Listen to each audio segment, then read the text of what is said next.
સૌરાષ્ટ્રના પ્રથમ ક્રાંતિકારી જે બેંકોની માયાજાળ સામે ક્રાંતિની શરૂઆત કરી રહ્યા છે તેવા જીજ્ઞા ખેતાની સાથે આજે આપણે સીધા સવાલમાં વાતચીત કરીશું। લોકોની સુખાકારી માટે બેંક સામે તેમણે અવાજ ઉઠાવ્યો છે। હરિયાણા, પંજાબ, રાજસ્થાનમાં બેંક દ્વારા લૂંટ થઈ રહી છે અટકાવવા પ્રયાસો ચાલી રહ્યા છે, પણ સૌરાષ્ટ્રમાં કોઈ પણ આ વાતને ઉઠાવી પહેલ કરતા નહોતા। સીધા સવાલમાં આપણે જાણીશું બેંકોની સામે જે કામ શરૂ કર્યું છે તેનું કારણ શું, બેંકો લૂંટ કરે છે તો કેવી રીતે કરે છે, લોકોને બેંક લોન આપે છે તો લોનથી લોકો સુખાકારી મેળવે છે, પણ સુખાકારી પાછળ અમુક વાર આખા પરિવાર આત્મહત્યા કરે છે, તે પણ આપણે ન્યૂઝમાં જોયું છે। તો ચાલો જોઈએ સીધા સવાલમાં જીજ્ઞા ખેતાનીનું શું કહેવું છે। સ્ટાર ન્યૂઝ ગુજરાતી સીધા સવાલમાં આજે મુન્ના બાવળિયા સાથે કેમેરામેન પાર્થિવ સોલંકી અમે આજે સૌરાષ્ટ્રના પ્રથમ ક્રાંતિકારી એટલે કે જે બેંકોની માયાજાળ સામે ક્રાંતિની શરૂઆત કરી રહ્યા છે એવું અમને જાણવા મળ્યું, તો અમે જીજ્ઞા ખેતાણીને મળવા આવેલા છીએ અને એમણે આજે પ્રથમ પ્રયાસ કર્યો છે લોકોની સુખાકારી માટે, બેંકોની સામે અવાજ ઉઠાવ્યો છે। અને એ અવાજ ઉઠાવ્યા પછી જો કે જાણવા મળ્યું છે કે હરિયાણા, પંજાબ, રાજસ્થાન ત્યાં બેંકો દ્વારા જે લૂંટ થઈ રહી છે એ લૂંટને અટકાવવા માટે જબરજસ્ત અભિયાનો ચાલી રહ્યા છે, પણ સૌરાષ્ટ્રની અંદર આજે કોઈ પણ માણસ આ વાતની પહેલ કરતા નહોતા। એમાં શરૂઆત અને પ્રથમ પહેલ કરી છે જીજ્ઞા ખેતાણીએ। તો આજ આપણે સીધા સવાલમાં પૂછશું કે આપે બેંકોની સામે જે કામ શરૂ કર્યું છે એનું કારણ શું, અને બેંકો લૂંટ કરે છે તો કેવી રીતે, લોકોને બેંક તો લોન આપે છે તો લોનથી લોકો સુખાકારી મેળવે છે, પણ સુખાકારીની પાછળ સમૂળગા આખાએ પરિવાર આત્મહત્યા કરે છે, એ પણ આપણે સમાચારમાં વારે વારે જોયું છે। તો જોઈએ સીધા સવાલમાં જીજ્ઞા ખેતાણી। નમસ્કાર। નમસ્કાર, વંદે માતરમ। તો આજે જે બનાવ બન્યો છે બેંકનો કે તમે કોઈ મકાનને બચાવવા માટે ગયા હતા, તો વાસ્તવિકતા શું હતી? આજે એક બેંકમાં એક મકાનમાં સીલ લાગવાનું હતું, જેની અમને જાણ થઈ એટલે અમારા મોરચાના લોકો ત્યાં આગળ ગયા। હવે એ ભાઈ છે એમને બેંકને પ્રશ્નો પૂછેલા હતા જે છેલ્લા 3 મહિનાથી પૂછતા હતા કે ભાઈ તમે અમને જે રૂપિયા આપ્યા એ કયા આપ્યા છે।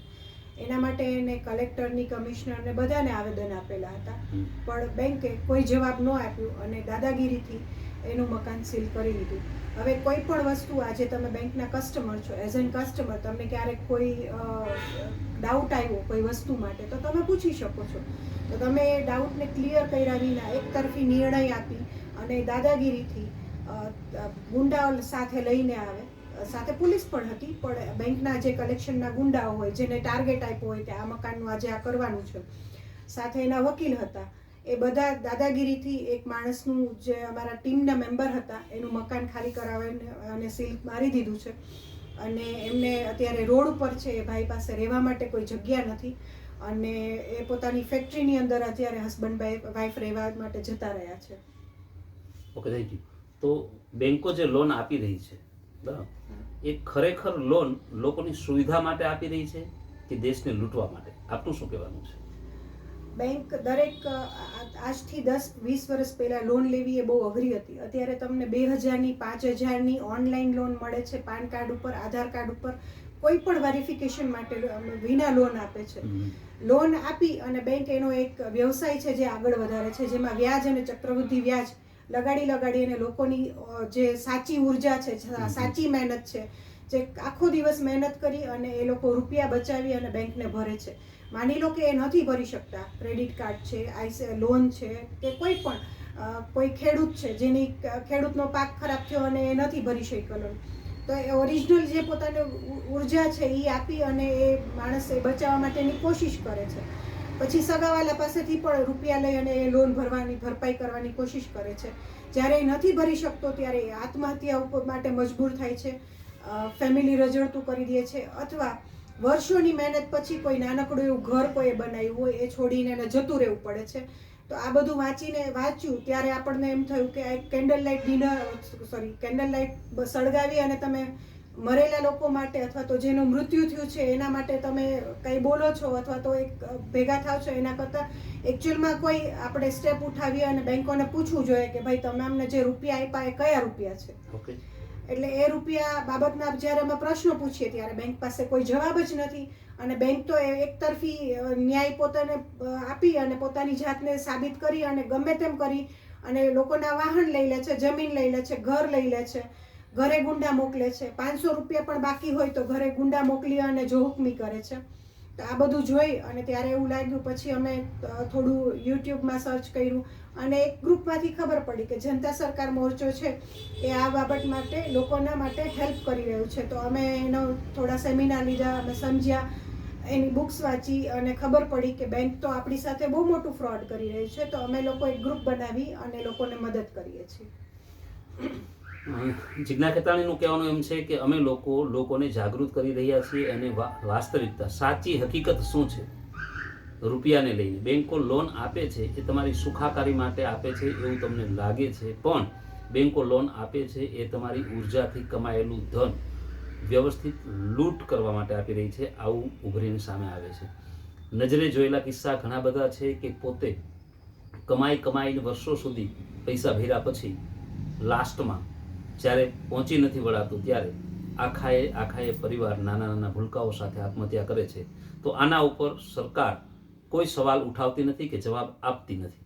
તો આજે સૌરાષ્ટ્રના અહોભાગ્ય છે કે એક મહિલા, જેને હું કહું કે જેમ ઝાંસીની રાણીએ શરૂઆત કરી હતી લડાઈની, એવી એક લડાઈની શરૂઆત થઈ છે અને હંમેશા લડાઈની શરૂઆત કોઈ એક વ્યક્તિથી થાય. તો સૌરાષ્ટ્રની જનતા, હું ઈચ્છું છું કે આજ આ વાતને પૂરેપૂરી સમજે અને સીધા સવાલમાં જિજ્ઞાબેનને હું બીજો સવાલ કરીશ કે ખરેખર રૂપિયો છે એ ઓરિજિનલ શું?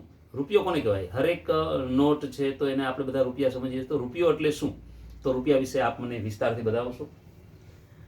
રૂપિયો એટલે શું એ આજ સુધી આપણને કોઈને ભણાવવામાં નથી આવ્યું. ઇનફેક્ટ કોઈને પણ નથી ખબર કે એકચ્યુઅલમાં ભારતનો રૂપિયો શું છે. જ્યારે અમે આગળ બુક્સ વાંચી અથવા તો એના યુટ્યુબ ચેનલ્સની અંદર બધા અમારા જે વિડીયોઝ છે એ જોયું ત્યારે ખબર પડી કે 1934 આરબીઆઈ એક્ટ એવું કહે છે 1 રૂપિયો એટલે 777 મિલીગ્રામ સોનું. ઓકે. અને જે આજ પણ ઇનેક્ટેડ જ છે. બરાબર. આપણે અમે લોકોએ આરટીઆઈ નાખીને પૂછ્યું કે 1 રૂપિયાનું માનક શું છે, તો આરબીઆઈ એવું કહે છે 1 રૂપિયો બરાબર 0.777 મિલીગ્રામ સોનું. હા, તો મારું કહેવાનું એ છે કે ખરેખર તમે આ મુહિમની અંદર એકલે હાથે આવ્યા, સૌરાષ્ટ્રમાં કોઈ છે જ નહીં, તો આ મુહિમમાં સામેલ થવાનું કારણ શું? સૌરાષ્ટ્રમાં અમુક લોકો કરે જ છે કામ, પણ આગળ પડતા મતલબ મેં બધું જાણી અને મને એવું થયું કે આપણે લોકોને મદદ કરવી જોઈએ. ઘણા બધા લોકો આની અંદર કામ કરે જ છે પણ એ લોકો સામે નથી આવતા બીકોઝ ઓફ કે એને એવું લાગે છે કે આ સિસ્ટમ સાથેની પ્રશ્ન પૂછીએ છીએ સિસ્ટમ સાથે અને જવાબ મળશે કે નહીં મળે, અને હજી સુધી તો મળ્યા જ નથી. પહેલી વસ્તુ તો કોઈ પણ માણસ જ્યારે લોન લે છે એને જરૂર છે એટલે લે છે, એને પોતાનું ઘર બનાવવું છે એટલે લે છે, બાળકોને ભણાવવા છે, કાંઈ ને કાંઈ કારણથી લે છે, સુખી થવા માટે લોન લે છે. પણ લોન લીધા પછી એ સૌથી વધારે દુઃખી થઈ જાય છે અને ઘણીવાર સુસાઇડ કમિટ કરી લે છે. તો અને દરેક લોકો એવા નથી હોતા કે જેને લોન લઈને નથી ભરવી હોતી. 99% લોકો એવા જ છે કે લોન લીધા પછી એને રીપે કરવી જ છે, પણ પરિસ્થિતિ એવી, કોઈ કોવિડ પછી ઘણા લોકોને એવું મેડિકલ ઇમરજન્સી આવી ગઈ. ઓલ ઓફ અ સડન આજકાલ તમે જુઓ છો એટેક આવે છે, મેઇન મેમ્બરને કેન્સરના લીધે કોઈ ડિસીઝ થઈ જાય છે, માણસ કામ કરી શકે એવી એની કેપેસિટી નથી રહેતી અથવા તો એની જોબ જતી રહે છે.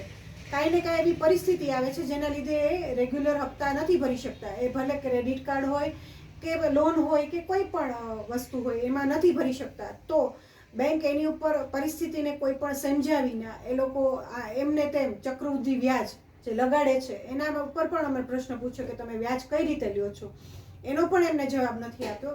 વ્યાજના વિશેષ ચક્રની અંદર માણસ આવી અને આખે ને આખો પરિવાર સુસાઇડ કરી લે છે, ઘર છોડીને એને જતું રહેવું પડે છે, અથવા તો બીજા ઘરમાં મોટું ઘર હતું તો એને ભાડે રહેવા જતું રહેવું પડે છે. બરાબર. તો આ બધી પરિસ્થિતિને જોઈ અને મને એવું થયું કે લોન બાબતે આપણે લોકોને હેલ્પ કરવી જોઈએ.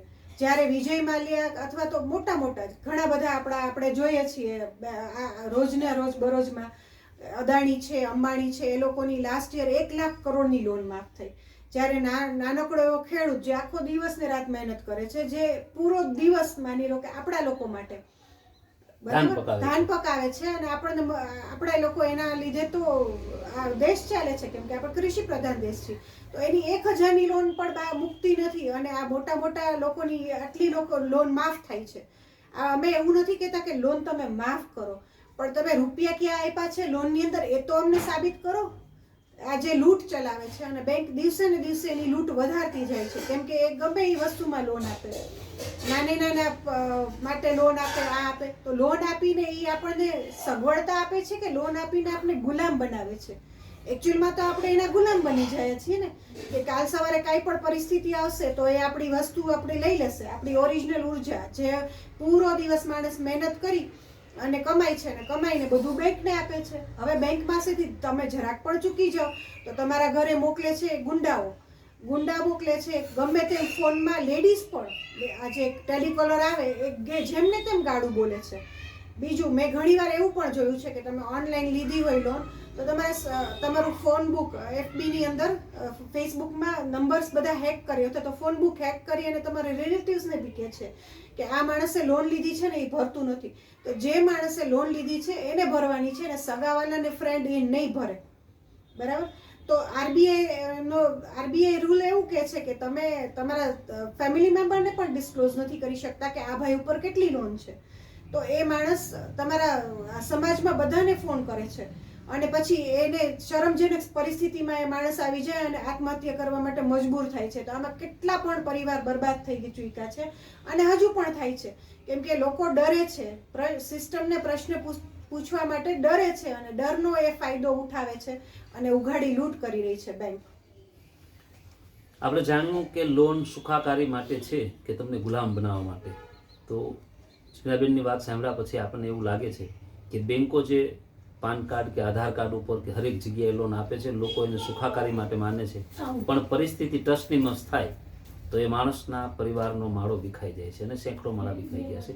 છતાં સરકાર તરફથી ક્યારેય કરતાં ક્યારેય કોઈ સાંત્વના આપવામાં આવી નથી કે આના ઉપર કોઈ કડક એક્શન લેવામાં આવ્યા નથી. એવી જ રીતે જીગ્નાબેને જેમ કીધું કે કરોડો રૂપિયા ઉદ્યોગપતિના માફ થાય છે, તો ગરીબ ખેડૂતના કે મધ્યમ વર્ગના વેપારીના પૈસા માફ કેમ ન થાય?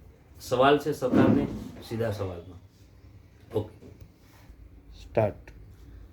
તો એક સવાલ હજી મારો છે કે તમે જે મુહિમ ચલાવી રહ્યા છો, બરાબર, તો આની અંદર તમે પબ્લિક પાસેથી શું આશા રાખો છો? પબ્લિક પાસેથી આશા કરતાં પણ અમે એને મદદ કરવા માંગીએ છીએ કે એ લોકો સમજે કે આપણી પાસે બેંક આપણી સાથે કઈ રીતે લૂંટ કરી રહી છે. એના માટેની એક બુક બલહારા સાહેબે બહાર પાડી છે, રૂપિયા મૂલ્ય કા માપક યા શોષણ કા સાધન. રૂપિયાના નામથી આપણી ઉપર શોષણ થાય છે. એકચ્યુઅલમાં રૂપિયો એટલે શું એ આપણે સમજવાની જરૂર છે અને એના દ્વારા આપણી સાથે વર્ષોથી અંગ્રેજોના જમાનાથી લઈને અત્યાર સુધીમાં આપણી સાથે જે શોષણ થયું છે એ સમજી અને લોકો પ્રશ્ન પૂછે બેંકને પૂછે કે આ લોન અમને આપી છે એની પાછળ તમે સોનું કેટલું રાખ્યું છે, અને બેંકને થોડા પ્રશ્નો પૂછે, નહીં કે બેંકથી ડરી જાય. ડરી અને એના સુસાઇડ કે એવું કંઈ કમિટ કરતા પહેલાં એકવાર બેંક સાથે વાત કરે, પ્રશ્ન પૂછે અને આ જાણકારી પ્રાપ્ત કરે કે આ એકચ્યુઅલમાં રૂપિયો શું છે અને આપને લોન કઈ રીતે આપી છે અને આપણે કઈ રીતે એને લોનને રીપે કરી અને આ વિશેષ ચક્રમાંથી આપણે બહાર નીકળી શકાય. Thank you. તો જીગ્નાબેનનું કહેવાનું એમ છે કે લોકો જે છે એ સુસાઇડ કમિટ કરવાને બદલે સવાલ પૂછે બેંકને અને સરકારને કે ભાઈ તમે મને જે લોન આપી છે એ ખરેખર ભારતીય રૂપિયામાં ભુગતાન કરી છે કે આરબીઆઈની પેપર કરન્સીમાં? જો પેપર કરન્સીમાં કરી છે તો એ પેપર કરન્સીની પાછળ સોનું કેટલું રાખેલું છે? Thank you. નમસ્કાર. તો હવે મારો એક સવાલ છે કે ખરેખર વ્યાજના વિષ ચક્રમાં લોકો ફસાય છે, તો એને બહાર નીકળવા માટે શું કરવું જોઈએ? તમારું શું માનવું છે? આ એક જે મુહિમ ચલાવી રહ્યા છો, બરાબર, તો આની અંદર તમે પબ્લિક પાસેથી શું આશા રાખો છો? પબ્લિક પાસેથી આશા કરતાં પણ અમે એને મદદ કરવા માંગીએ છીએ કે એ લોકો સમજે કે આપણી પાસે બેંક આપણી સાથે કઈ રીતે લૂંટ કરી રહી છે. એના માટેની એક બુક બલહારા સાહેબે બહાર પાડી છે, રૂપિયા મૂલ્ય કા માપક યા શોષણ કા સાધન. રૂપિયાના નામથી આપણી ઉપર શોષણ થાય છે. એકચ્યુઅલમાં રૂપિયો એટલે શું એ આપણે સમજવાની જરૂર છે. અને એના દ્વારા આપણી સાથે વર્ષોથી અંગ્રેજોના જમાનાથી લઈને અત્યાર સુધીમાં આપણી સાથે જે શોષણ થયું છે એ સમજી અને લોકો પ્રશ્ન પૂછે બેંકને પૂછે કે આ લોન અમને આપી છે એની પાછળ તમે સોનું કેટલું રાખ્યું છે, અને બેંકને થોડા પ્રશ્નો પૂછે, નહીં કે બેંકથી ડરી જાય. ડરી અને એના સુસાઇડ કે એવું કંઈ કમિટ કરતા પહેલા એકવાર બેંક સાથે વાત કરે, પ્રશ્ન પૂછે અને આ જાણકારી પ્રાપ્ત કરે કે આ એકચ્યુઅલમાં રૂપિયો શું છે અને આપને લોન કઈ રીતે આપી છે અને આપણે કઈ રીતે એને લોનને રીપે કરી અને આ વિશેષ ચક્રમાંથી આપણે બહાર નીકળી શકાય. Thank you. તો જિજ્ઞાબેનનું કહેવાનું એમ છે કે લોકો જે છે એ સુસાઇડ કમિટ કરવાને બદલે સવાલ પૂછે બેંકને અને સરકારને કે ભાઈ તમે મને જે લોન આપી છે એ ખરેખર ભારતીય રૂપિયામાં ભુગતાન કરી છે કે આરબીઆઈની પેપર કરન્સીમાં. જો પેપર કરન્સીમાં કરી છે તો એ પેપર કરન્સીની પાછળ સોનું કેટલું રાખેલું છે. Thank you. નમસ્કાર. તો હવે મારો એક સવાલ છે કે ખરેખર વ્યાજના વિષ ચક્રમાં લોકો ફસાય છે, તો એને બહાર નીકળવા માટે શું કરવું જોઈએ? તમારું શું માનવું છે? આ એક વિશિયસ સાયકલ છે, એની અંદરથી નીકળવા માટે આપણે પહેલા તો હિંમત દાખવવી જોઈએ. આપણે બેંકના ફોનથી અથવા તો બેંકના લોકોથી, સમાજના ડરથી આપણે ડરી અને અહીંયાથી ત્યાંથી બીજા કોઈ પાસેથી અરેન્જ કરી અને પૈસા ભરી દઈએ છીએ, તો અગેન એ વિશેષ ચક્રની અંદર આપણે ફરીથી જઈએ છીએ. કેમ કે બહારથી પૈસા લઈને બેંકમાં ભરીએ છીએ તો એ તો ઊભું ને ઊભું જ છે. બીજું કે આપણે એક સંગઠન કરવું જોઈએ. આજુબાજુમાં જ્યારે સીલ લગાડવા આવે ત્યારે આજુબાજુના લોકોએ મદદ કરવી જોઈએ, સાથે ઊભું રહેવું જોઈએ, જે પ્રશ્નો પૂછવા જોઈએ બેંકને. કેમ કે 100% બેંક સાચી છે એવું જ નથી. બેંકને આજે સાચી હોત તો અમારે આટલા આવેદન નાખેલા છે. કેમ કે બેંકના કોઈ માણસો આવીને અમને એ પ્રશ્નોના જવાબ નથી આપતા કે નથી કોઈ અમને સરકાર આપતી. તો સરકારે પણ સમજવું જોઈએ કે આ માણસોને આવી રીતના આ લોકો ઉગાડી લૂંટ ચલાવે છે. અને બીજું કે માણસે હિંમત દેખાડી અને પોતાની લોન માટે પોતાએ જ બોલવું પડશે. આજુબાજુના લોકો તો અહીંયા હેલ્પ કરતા જ નથી. હા, જે વાત છે તમે સિસ્ટમને પ્રશ્ન પૂછો. તમે અંદર ફેમિલીની અંદર આપણે ઝઘડો કરીએ છીએ, ભાઈની યારે ઝઘડો કરે પૈસા માટે, બેનની યારે, પણ એકચ્યુઅલમાં આપણી યારે જે લૂંટ થઈ છે એ સિસ્ટમને તો પૂછો કે એને તમારી યારે શું લૂંટ કરી છે. તો એ મેઇન પ્રશ્ન છે. આપણે બધા એક થઈ અને બેંકોને પ્રશ્ન પૂછીએ.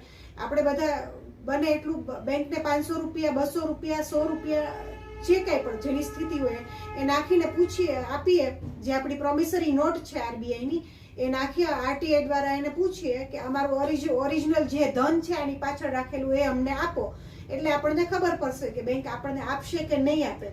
કેમ કે આજની તારીખમાં આપણે જ્યારે ચાંદીનો સિક્કો જમા કરવા જાય છીએ બેંકમાં, જે આપણી વડવાઓ પાસે હતો, તો એ ચાંદીનો સિક્કો એમાં 1 રૂપિયો લખ્યો છે તો 1 રૂપિયા તરીકે જ લે છે. પણ જ્યારે હું વિથડ્રો કરવા જાઉં છું ત્યારે એ મને કાગળનું ફરફરિયું આપી દે છે, જે પ્રોમિસરી નોટ છે એ, અથવા તો એ તમને ડિજિટ આપે છે. તો એ તો મારું ચાંદી ક્યાં ગયું?